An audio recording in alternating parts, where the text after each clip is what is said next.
Imagine sitting at a desk with your computer connected to the internet through a cable. You're pretty much stuck there. If you want to move to another room, you must either unplug and move your entire setup or have multiple connections throughout your house. This restricts your movement significantly. Now picture yourself with a laptop or a smartphone freely moving from room to room, even going outside, all while staying connected to the internet. That's the beauty of wireless networks. They offer you the freedom to move around without being tethered to a single spot. These networks are like high-speed trains. Data travels incredibly fast through cables, making wired connections typically faster and more reliable than their wireless counterparts. This speed makes them ideal for activities that require high bandwidth, like streaming high-definition videos or playing online games without lag. While wireless connections offer convenience, they're more like a bus in comparison. They can get you where you need to go, but they might take a bit longer, especially if there are obstacles along the way, such as walls or bad weather interfering with the signal. Unauthorized access is more challenging with a wired network because an intruder would need a physical connection to the network. Think of it as having a secure door that only opens with your own key. On the other hand, wireless networks are like having a radio broadcast of your conversations. If not properly secured, anyone with the right receiver can potentially listen in. This makes wireless networks inherently less secure, requiring more robust security measures to protect against unauthorized access. To connect to a wired network, you need a cable, either copper or fiber optic, and a network interface card installed in your computer. It's a bit like needing a specific adapter to plug a particular type of outlet. Your device needs a wireless network interface card for wireless connectivity. This is akin to having a built-in radio that can tune into the internet's frequency, allowing you to connect without physical cables. In summary, while wired networks offer speed and security, they lack the flexibility and freedom of movement provided by wireless networks. On the other hand, despite their convenience and mobility, wireless networks can face speed, security, and interference issues. Understanding these differences will help you choose the right type of network based on your specific needs and situation. Pause the video and write down the answer to question in your exercise book. Imagine you and your friends have smartphones and you can all chat, share photos, and play games together.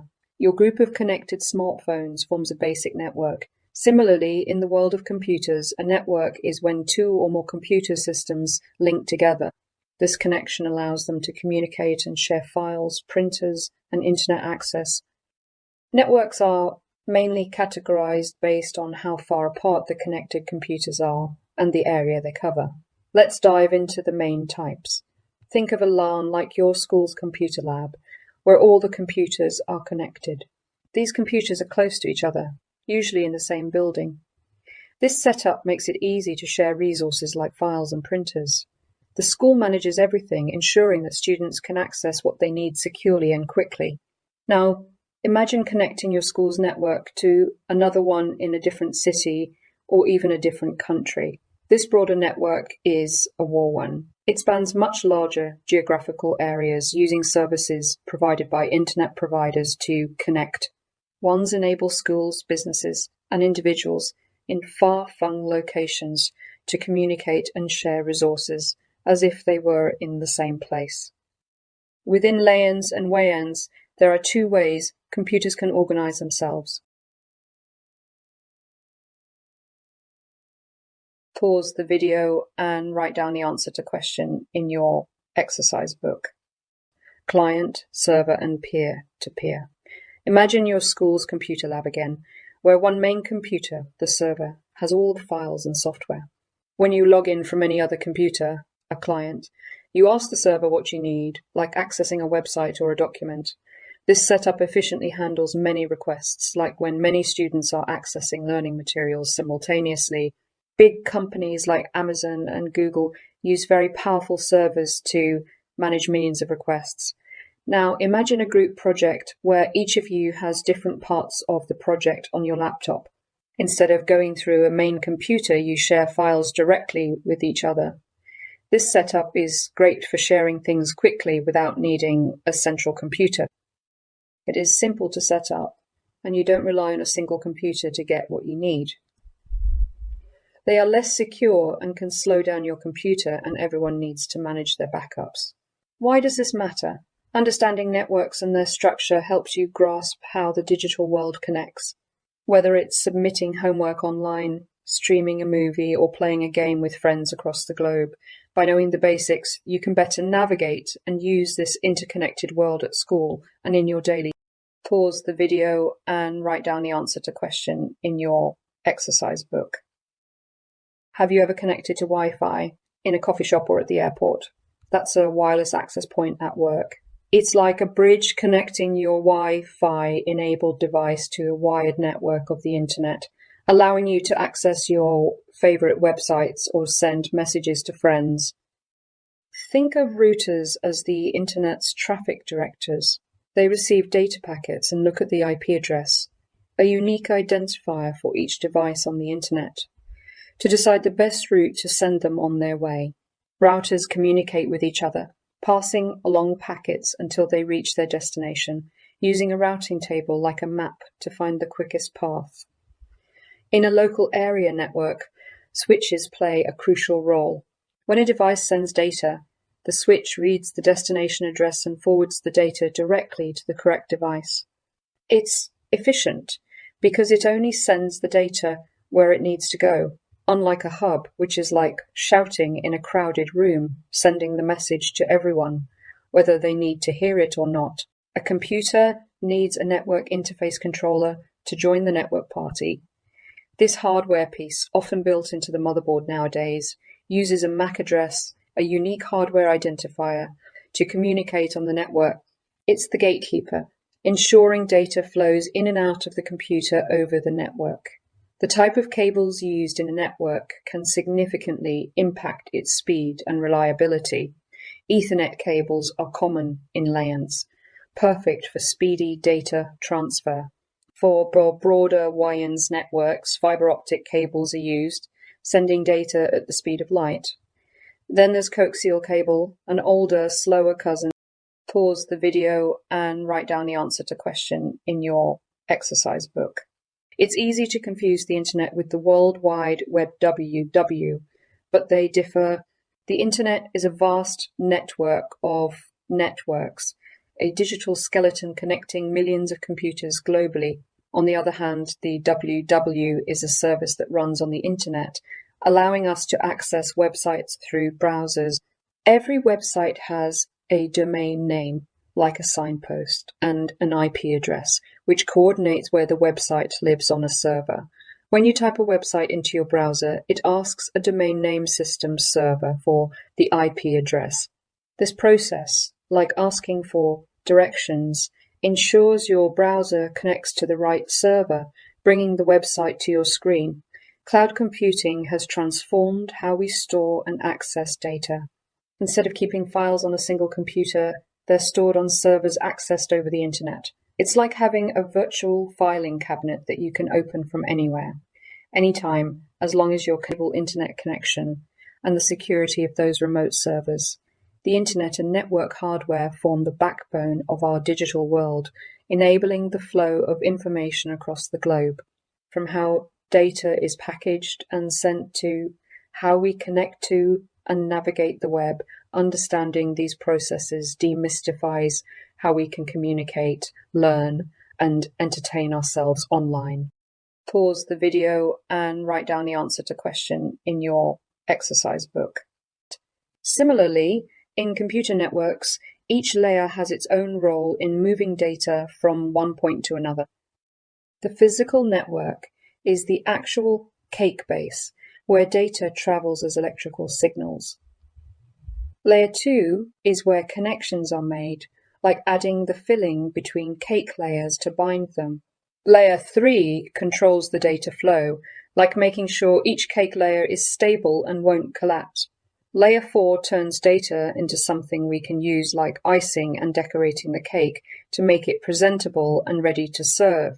These layers are self-contained, meaning you can change one without messing up the others, just like adjusting a single cake layer without baking a whole new one. In practical scenarios, like emailing the government about their website, you'd use protocols like HTTP or HTTPE or HTTPS to access the government website and SMTP to send the email. This layered approach helps keep the network organized and functioning smoothly, just like a well-structured cake. Understanding this is crucial for anyone diving into the world. Imagine you're playing an online game with friends. Certain rules must be followed for everyone to play together without any hitches. In the world of computer networks, these rules are known as protocols. They ensure that devices on a network, like computers and smartphones, can talk to each other smoothly. One of the most important sets of rules is called TCP/IP, which stands for Transmission Control Protocol and Internet Protocol. Think of TCP/IP as the Internet's delivery service. It's like a mail system that ensures your messages, which are the data, get to the right friend, the computer or device, without getting lost.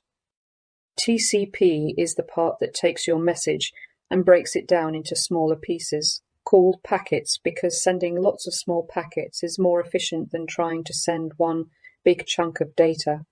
It's like sending a long story to a friend in a series of text messages instead of one massive essay. Once these packets arrive at your friend's device, TCP also makes sure that they're reassembled in the right order, so the story makes sense. On the other side, we have IP protocol. Its job is to figure out the address of where these packets need to go. Every device connected to the internet has a unique IP address, sort of like a home address, but for your computer or phone. IP ensures the data packets are sent to the correct destination. So every time you send a message, watch a video, or play a game online, TCP/IP is working behind the scenes to make sure everything goes where it's supposed to. It's like the unsung hero of the internet, keeping all the digital conversations flowing. Imagine you're at school and you need to pass a note to your friend, but you don't want anyone else to read it, especially not the teacher, right? That's kind of like what HTTP and HTTPS do, but for computers. Hypertext Transfer Protocol is like openly passing that note in class. Anyone who passes that note in class, anyone who gets their hands on it can read it. It's a set of rules that computers follow to pass information around the internet. Just like your note, which can be read by anyone who sees it, information sent via HTTP isn't secret. It's fine for stuff that's not private, like reading a news article. But what if your note has a secret, like a surprise birthday plan for a friend? You'd want that note to be secret. HTTPS is like passing a note in a special code that only you and your friend understand. It uses another set of rules called SSL Secure Sockets Layer to make sure that whatever you send is turned into a secret code that only the right person can understand. So if you're buying something online and you need to give your address or credit card, HTTPS helps keep that information safe. When you're online and you see a website that starts with HTTPS and has a little padlock symbol, it's like your friend locking their locker with the note inside. It means the website is using HTTPS and your secrets or private information are safe. So remember, HTTP and HTTPS are just like passing notes in class. HTTP is okay for stuff that's not secret, but HTTPS is what you want when keeping a secret is a must. FTP File Transfer Protocol. This is like a delivery service specifically for files. Just as you might upload a video to YouTube for your friends to see, you use FTP to upload or download files to or from a web server. Imagine you've made a cool app for your school project and you want to share it on the internet. You'd use FTP to get it onto the web server. SMTP, Simple Mail Transfer Protocol. This one is like the postman for emails. SMTP is what allows you to send emails out into the world. When you hit send on an email, SMTP is the protocol that takes it from your email SM to your friend's email server and delivers it to your friend's email. POP, Post Office Protocol, and IMAP, Internet Message Access Protocol. These two are about receiving and storing your emails from your mail server. Think of them as different ways of checking your physical mailbox. POP is like picking up a letter once you take it out. It's only on your device. If you lose your phone, the downloaded emails are gone too. IMAP, however, is like having a copy of every letter you receive. So if you check your email on your phone, tablet, and computer, you'll see the same emails everywhere. It keeps everything in sync. Pause the video and write down the answer to question in your exercise book.